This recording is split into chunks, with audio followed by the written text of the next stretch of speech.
Bismillahirrahmanirrahim. Assalamualaikum warahmatullahi wabarakatuh. Alhamdulillah. Alhamdulillahilladzi bi ni'matihi tatimmus shalihat. Alhamdulillahilladzi hadana li hada wa ma kunna linahtadiya lawla an hadana Allah. Asyhadu an la ilaha illallah wa asyhadu anna Muhammadar Rasulullah. Allahumma sholli ala sayyidina Muhammad wa ala ali sayyidina Muhammad. Rabbi shrah li sadri wa yassir li amri wa hlul 'uqdatam min lisani yafqahu qawli. Alhamdulillah, segala pujian hanya untuk Allah Subhanahu wa taala karena atas segala nikmatnya sehingga subuh hari ini kita masih diberikan kesempatan untuk hidup dan kesempatan untuk beribadah dengan sholat berjamaah, kemudian dilanjutkan dengan bersama-sama membaca dan mendengarkan Al-Quran dan hadis. Semoga Allah selalu memberikan kepada kita hidayah untuk selalu beribadah kepadanya. Amin. Amin ya rabbal alamin. Karena hidayah yang Allah berikan itu sangat mahal harganya dan terkadang tidak selalu ada di dalam diri kita semua. Ya baik, izinkan saya melanjutkan pembacaan Quran surat Al-Baqarah ayat 266. A'udzu billahi minasy syaithanir rajim. Bismillahirrahmanirrahim.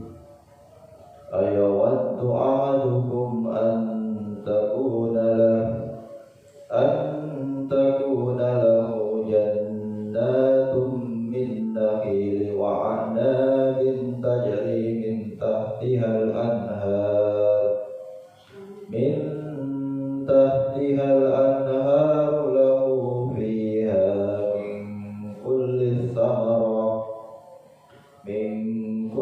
thamarati wa asabahul kibar wa lahu dzurriyyatun du'afa'u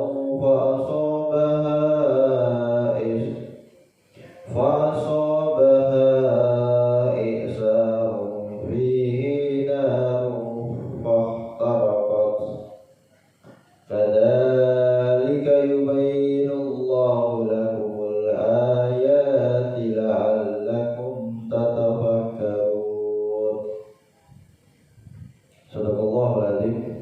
Artinya, apakah ada salah seorang di antaramu yang ingin mempunyai kebun kurma dan anggur yang mengalir di bawahnya sungai-sungai? Dia mempunyai dalam kebun itu segala macam buah-buahan. Kemudian datanglah masa tua pada orang itu, sedang dia mempunyai keturunan yang masih kecil-kecil.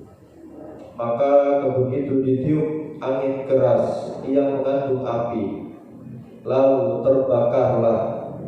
Demikianlah Allah menerangkan ayat-ayatnya kepada kamu supaya kamu memikirkannya. Penjelasan: pada saat menafsirkan ayat ini, Imam Al-Bukhari meriwayatkan dari Ibnu Abbas radhiyallahu anhu, dia bercerita yang artinya, pada suatu hari Umar bin Al-Khattab radhiyallahu anhu pernah berkata kepada para sahabat Nabi sallallahu alaihi wasallam, menurut kalian berkenaan dengan siapa ayat ini turun? Apakah ada salah seorang di antara kalian yang ingin mempunyai kebun kurma dan anggur mengalir di bawahnya sungai-sungai? Mereka menjawab, Allahu a'lam, Allah yang lebih mengetahui. Mendengar jawaban tersebut, Umar pun marah seraya berkata, jawablah, kami mengetahui atau kami tidak mengetahui.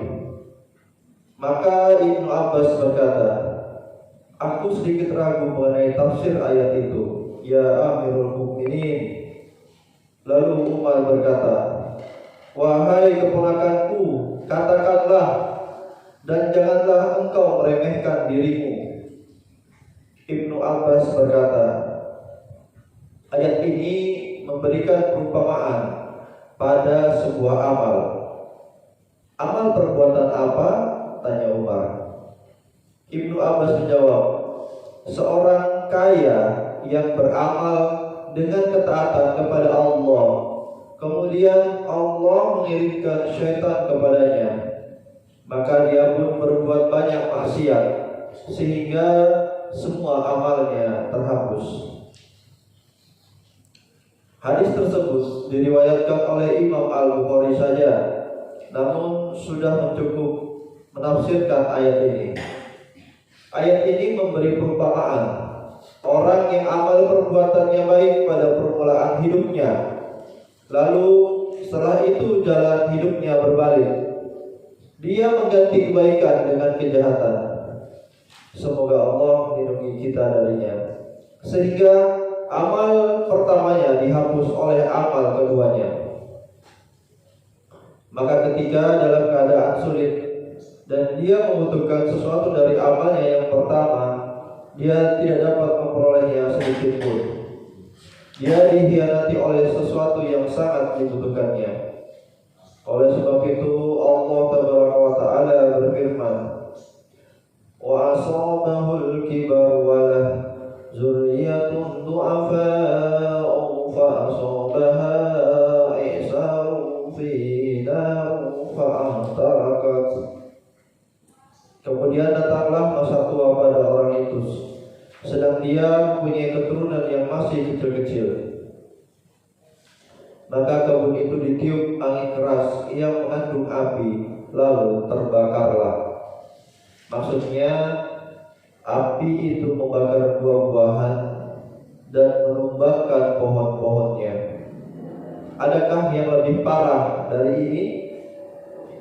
Kadzalika yubayyinu Allahu lakumul ayati la'allakum tatafakkarun. Demikianlah Allah menerangkan ayat-ayatnya kepada kalian supaya kalian memikirkannya.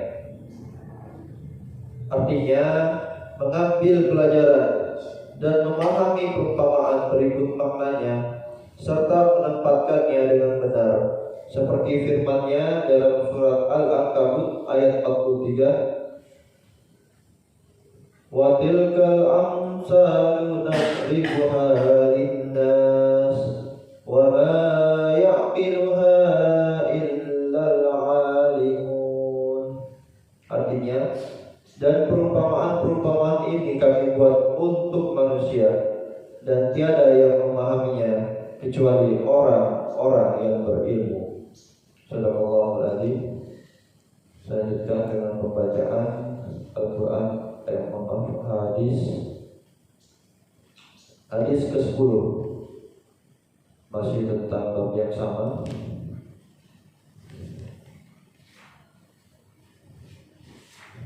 yaitu berlaku sederhana dalam beribadah.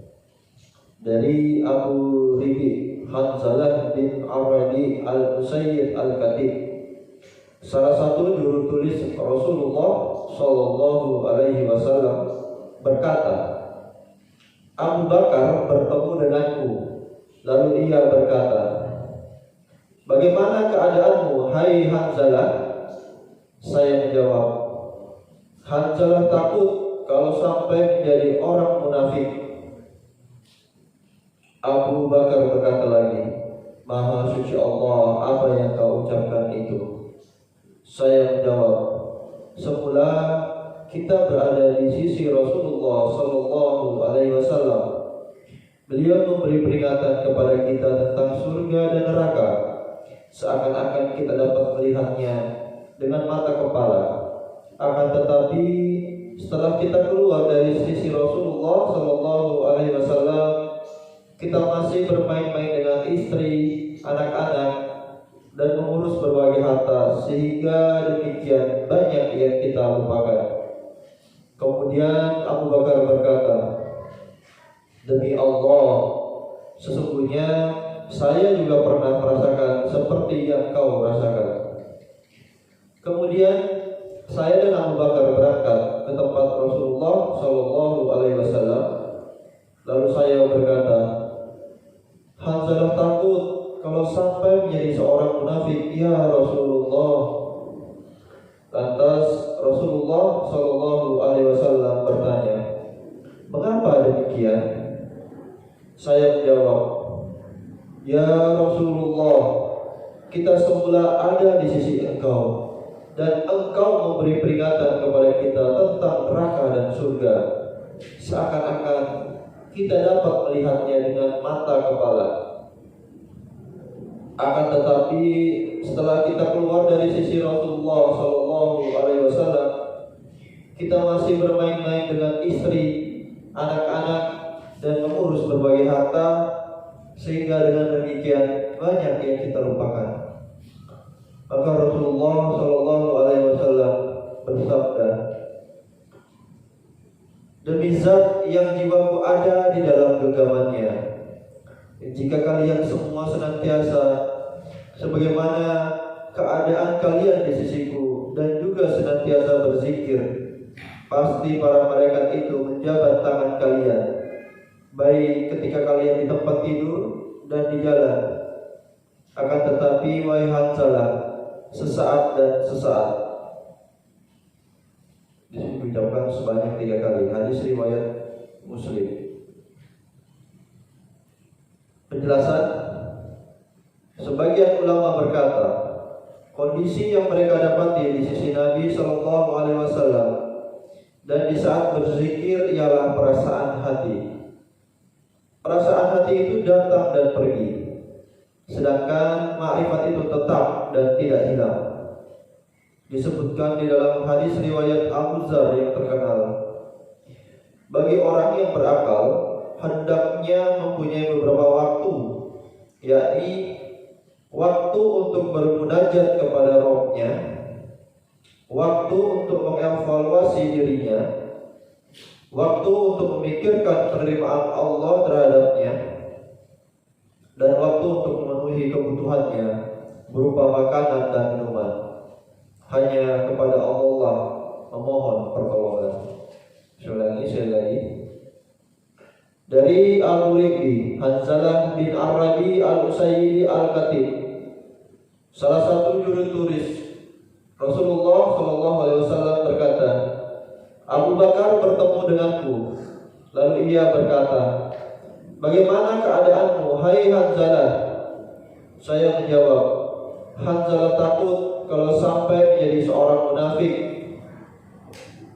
Abu Bakar berkata lagi, Maha suci Allah apa yang kau ucapkan itu. Saya menjawab, semula kita berada di sisi Rasulullah Shallallahu Alaihi Wasallam. Beliau memberi peringatan kepada kita tentang surga dan neraka, seakan-akan kita dapat melihatnya dengan mata kepala. Akan tetapi setelah kita keluar dari sisi Rasulullah Shallallahu Alaihi Wasallam, kita masih bermain-main dengan istri, anak-anak, dan mengurus berbagai harta, sehingga dengan demikian banyak yang kita lupakan. Kemudian Abu Bakar berkata, demi Allah, sesungguhnya saya juga pernah merasakan seperti yang kau rasakan. Kemudian saya dan Abu Bakar berangkat ke tempat Rasulullah Shallallahu Alaihi Wasallam. Lalu saya berkata, Hanzalah takut kalau sampai menjadi seorang munafik, ya Rasulullah. Lantas Rasulullah Shallallahu Alaihi Wasallam bertanya, mengapa demikian? Saya menjawab, ya Rasulullah, kita semula ada di sisi engkau, dan engkau memberi peringatan kepada kita tentang neraka dan surga, seakan-akan kita dapat melihatnya dengan mata kepala.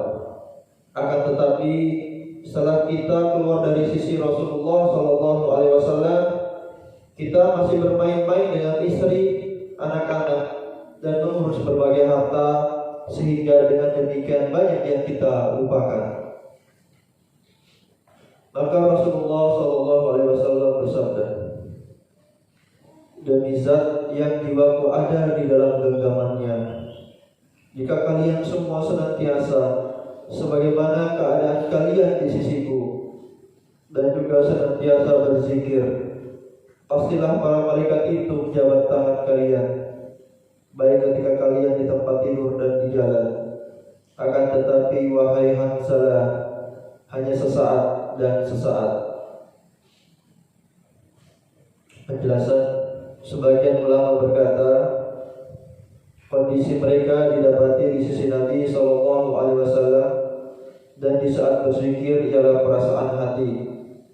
Perasaan hati itu datang dan pergi, sedangkan makrifat itu tetap ada dan tidak hilang.